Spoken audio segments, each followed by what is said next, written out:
how's it going? Welcome back to Chef Vic Cuisine. Today we're making a Greek orzo pasta. Now this is filled with crisp and colorful veggies, as well as tender orzo pasta. This is the ultimate dish to transport you to the sunny beaches of Greece. And I can't wait to show you how to make it. So, let's get started.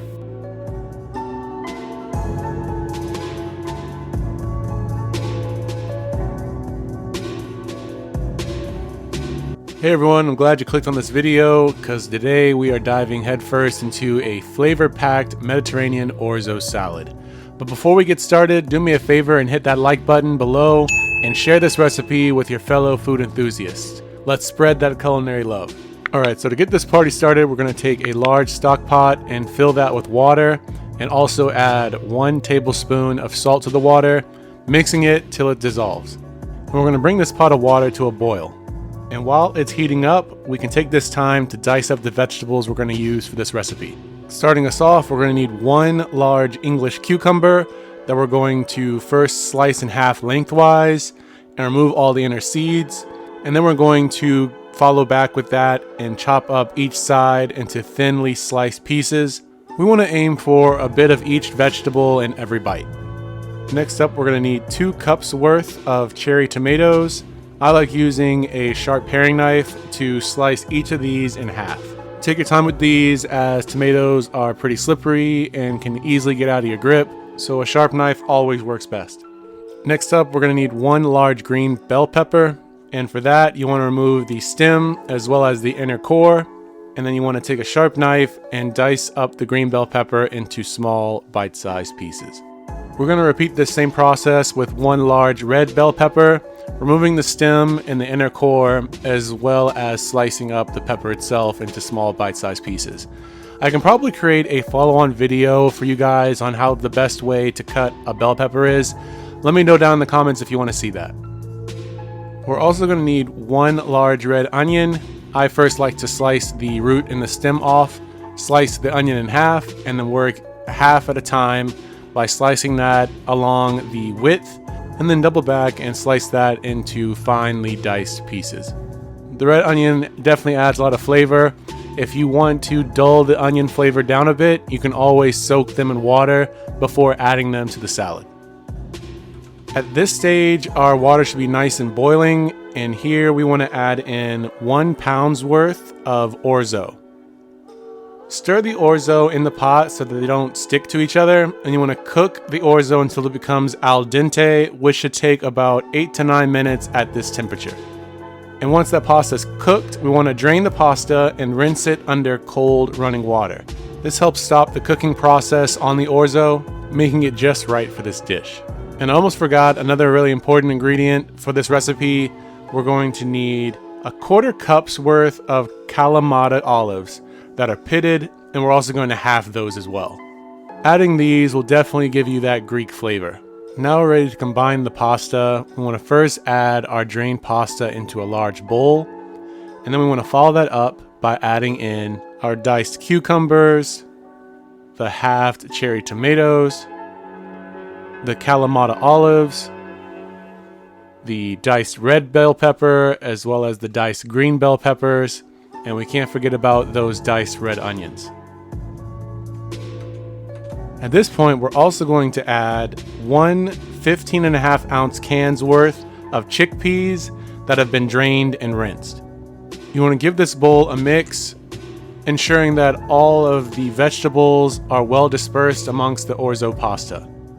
Take your time with this as there are a lot of ingredients, and we want to make sure that each spoonful contains an equal amount of everything. And once it's mixed to your liking, we can take this time now to make our dressing. Starting off, we're going to need 2 garlic cloves that we're going to mince. You can do that with using a sharp knife or using a garlic press.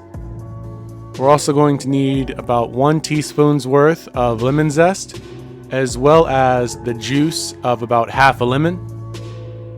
When selecting a grater, I always go for the fine mesh when you are looking at creating a dressing.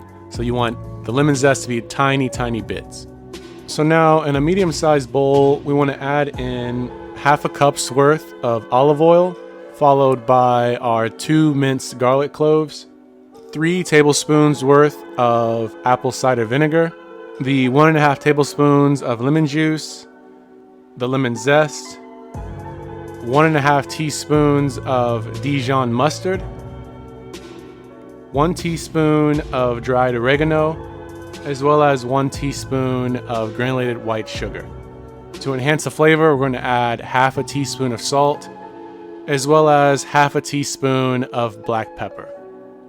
Give these ingredients a good whisk until they are all well combined. This creates our homemade dressing for our salad.